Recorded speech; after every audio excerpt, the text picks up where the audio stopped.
L'ignoble blague sur les juifs en plein JT de France 2. Une séquence diffusée sur France 2 en plein journal de 20h, le 19 janvier déclenche une polémique sur Internet. Au cours de cet extrait, on voit la jeune humoriste Laura Lund faire une blague sur la Shoah. Des internautes n'ont pas ri.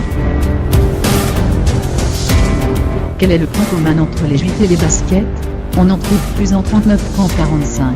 La blague de Laura Lund, diffusée en plein journal de 20h sur France 2, le 19 janvier, a fait rire son public live, comme on peut l'entendre sur la vidéo extraite de cette séquence. En revanche, elle n'est pas du goût de certains internautes, qui ont pour leur part jugé que le calembour relevait de l'antisémitisme.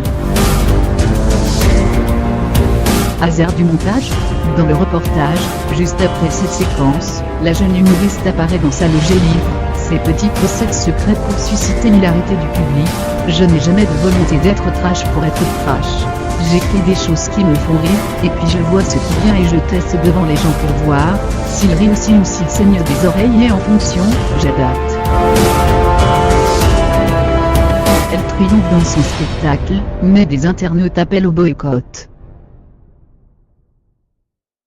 La jeune Belge, gagnante de la dernière édition de La France a un incroyable talent, s'est fait une spécialité de l'humour trash. Selon le Huffington Post, elle triomphe dans son spectacle intitulé Le diable est une gentille petite fille. Cependant, une certaine partie de l'audience du journal de Laurent Delahousse du 19 janvier n'a pas du tout apprécié ce trait d'esprit sur la Shoah.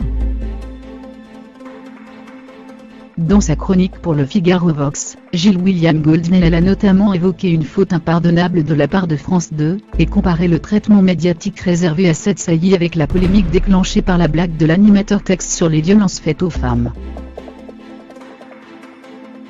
Le deux poids, deux mesures valide donc le fait que sur cette télévision publique qui m'appartient aussi, on a le droit de rire des enfants morts mais pas des femmes battues, a-t-il écrit.